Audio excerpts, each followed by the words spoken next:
So my vlog's a bit late today, but here's a bit of a teaser. Can you guess what I was about to do? Bet you can't.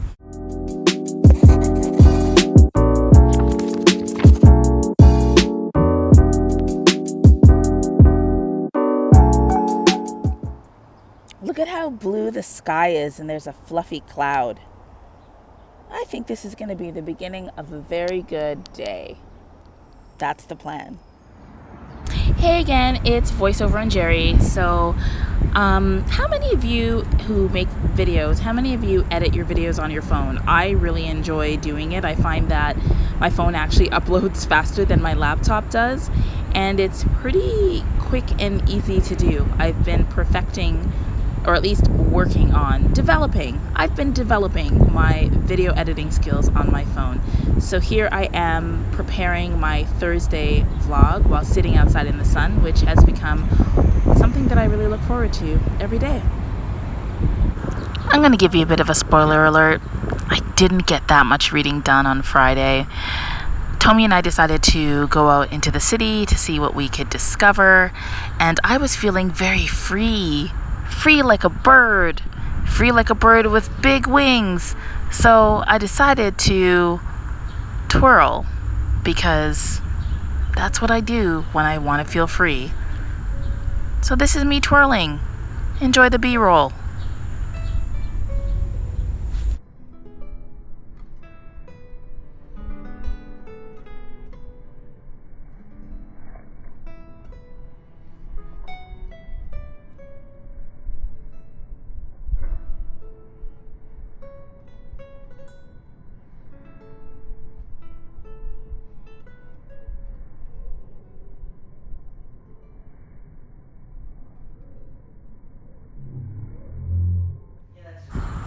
We then went to Bacchus Phoenix, which is a science fiction bookstore, an independent bookstore in downtown Toronto, which I sometimes go to. It's not super close to my house. It's not my main bookstore, but whenever I've got time and want to go down to that part of the city, I will check out their new releases. Their staff is also really super knowledgeable about Afrofuturism, and so they often recommend some interesting books.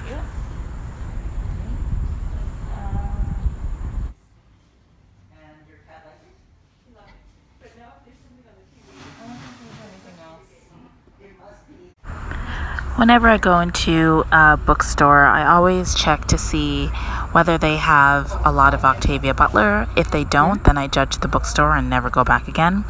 If they have a used section, then I'll check their used section, because I collect old editions of Octavia Butler books because they had some really interesting covers. I'm not sure if you knew this, but when Octavia Butler first started to publish her work, she wasn't allowed to have black people on the cover. So a lot of the early works of hers either don't have any people on the cover, or the people on the cover are white. Is there anything you want me to grab you? No, okay. You can ask for them to grab it. Well, thank you. That's it. Then we went to the New Age store, and check this out. Look at the title of this book, Light is the New Black. Okay, first of all, no it's not. And second of all, this is why a lot of people of color can't get down with the New Agers. Anyway, here's some pretty rocks.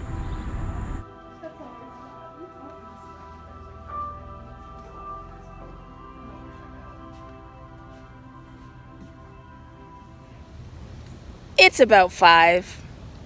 I've done no reading. Even though I said that I wanted to get all my reading done by the end of the day. That was ambitious. That was ambitious, but we did get books and crystals. So there will be some content today.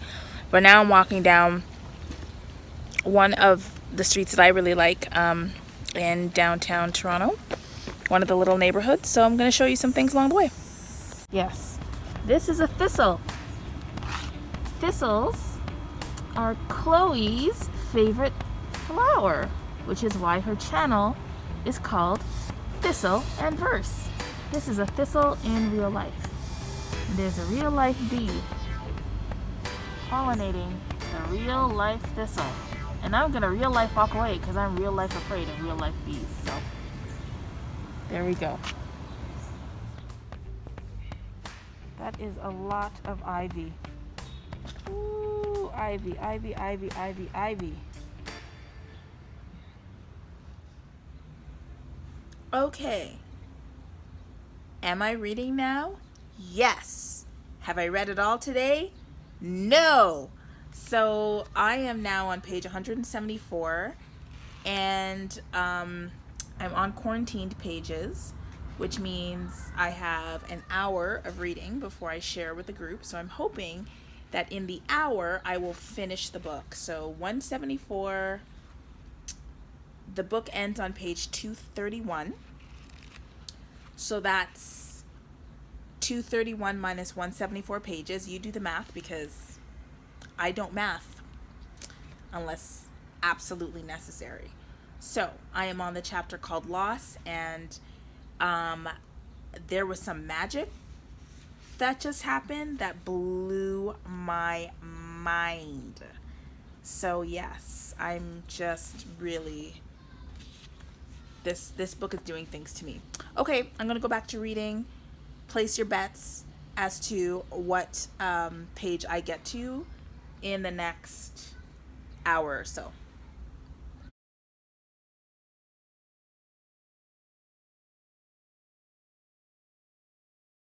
So I am reading The Marrow Thieves by Cherie Dimaline. And I think the last time I reported, I said that I got to a part where there's like a lot of trauma.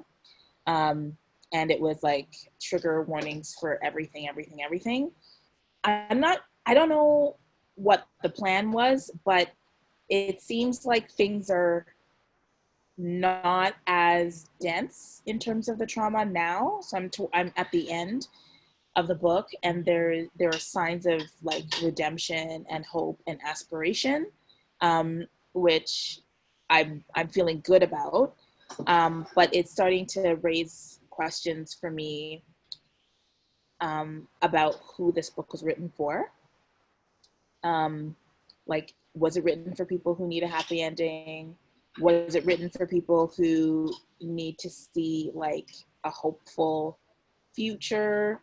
A cool thing that happened is that the author gave us a sense of time because one of the characters had a health card, and the health card had a date, and the person um, to whom the health card belonged was born in 2027, and they were about in their mid 50s in the story. So we're in 2020. So this person was born 7 years from now. So it still counts as kind of like near future. And it's interesting that we didn't get any indication of the timeline of the story until the last third. So now I'm starting to think, okay, this is speculative. How do we get, how would our society today get to where this society began? And there, the author leaves a breadcrumb trail, like different political decisions, different environmental decisions, different like what do you call that? Like decisions in terms of how cities and territories are laid out. So now I'm at that point where I'm looking at what's happening today and seeing if there's anything that's happening today that's recognizable, because this is one view of where we could be headed if we stay on the same path. So yeah, I'm enjoying it. There's a little love story that's like whatever. It's like a little maple syrup in your porridge. I could do without it, but it's here. So here we are. But yeah, that's where I am. I'm gonna finish tonight, and I'm very happy because it means I'll be able to read two more books, hopefully short ones, before we wrap up on Sunday. So that's it. I would definitely recommend The Marrow Thieves. Um, there's a lot there. Oh, and there was also like more. There's a little bit of magic that showed up. Again, really subtle, but very clearly, unequivocally magic. So yeah, that's my report. I will choose Shauna. All right. So the reading hour is over, and I wonder what page you think I'm on. So if you're watching this live, just put in the comments what page you thought that I got to. I don't remember what page I was before because there's been a tequila sunrise. So I can't help you. You may want to rewind if people do that anymore. But yes, what page did you think I read up to? Okay, time's up. I read to page 220, which is awesome because the story ends at page 231. So I am going to add a clip of my report back. So the way that Quarantine Pages works is that you can join with the group every day. We read for 1 hour. There's a different host each day. Today's host was Chloe, who I spoke about earlier from Thistle and Verse. We were a tiny and mighty group today. So you join in on the Zoom, and then at the top of the hour, the host will start the reading hour, and then everybody turns their mics off or their cameras off, and then you just read for a full hour. Once the hour is done, then everyone gets an opportunity to report back and talk about what they've read in that reading hour. So I got permission from the group to record my report back, so you'll see that in a second.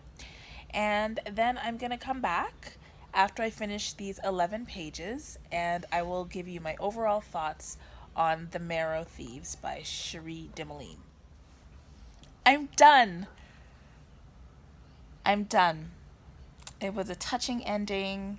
I'm pleased that I finally read The Marrow Thieves. I'm not going to review it because I don't think I have any business reviewing it. I definitely recommend it.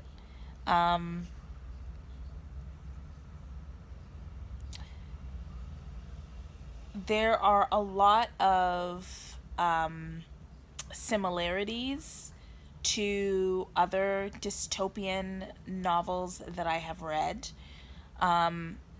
It's not like anything that I've read before because this was written from the perspective of a mixed race Métis young man, which is far from the protagonist character sketches that I usually find myself reading about. But if you like the near future speculative dystopian world, then you'll like this. Like, it's very recognizable, especially if you're Canadian. Like, the spaces are recognizable, the structures are recognizable, there are hints at our history that are very recognizable. If you like the road trip journey type dystopian story, you'll definitely like this because we follow a cast of characters who are on the run, who are roaming. So, the fifth season kind of situation, definitely Parable of the Sower. I don't know if Dimaline has read a lot of Octavia E. Butler, but there are definitely, definitely notes of the Parable of the Sower in here. There's queer representation. There is what I love about this story is that there's focus on the people who are the most marginalized. So there are very, very, very few white characters, even though the characters that we are following are characters who have been very negatively and violently impacted by institutions of cultural whiteness. One thing that is, I would say, very truly Canadian about this book is that Dimaline brings in a lot of ethnic diversity into the story. So there are characters who are recognizable to the main group of characters, even though they're from a different ethnic group, and the languages and the accents are identifiable. And I think that that is something that I take for granted, having grown up in Toronto. Like, I can identify, like, I know what somebody who speaks Tagalog sounds like, right? I even know what Tagalog is, right? Right, and that's just from growing up where I grew up, and around a lot of ethnic diversity, and you definitely see that. Um, so yes, just it was very, very moving, challenging. It got real traumatic toward the middle, and then it lightened up again. Um, and I'm not sure about that pacing. But yeah, I would definitely recommend The Marrow Thieves to you. So yes, that is the end of my. I think I'm on day. I'm looking at my watch, like my watch has answers. Hey Siri,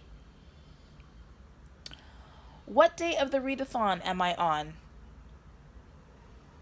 It's Friday, August 7th, 2020.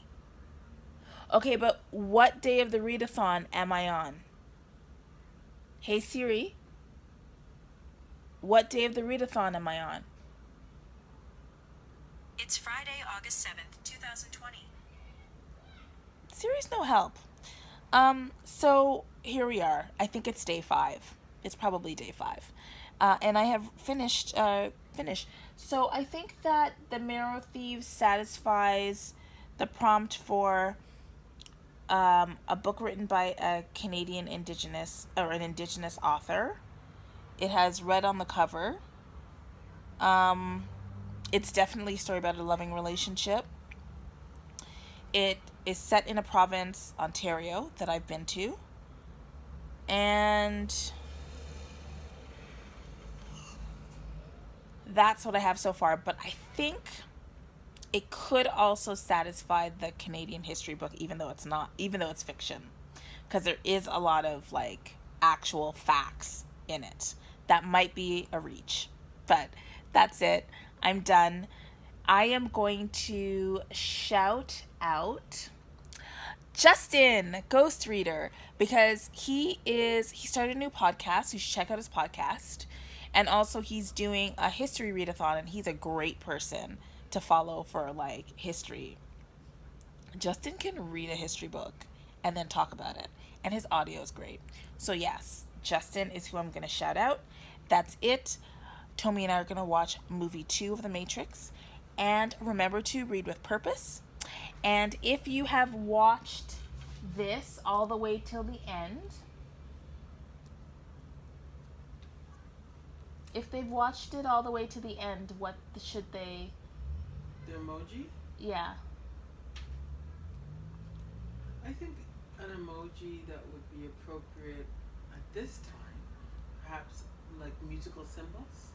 Musical symbols. I want to see treble clefs. I want to see quarter notes. I want to see all of it. All those things. All rests. Rests and the back and the back beats. And the back beats clefs. and the front beats. All right.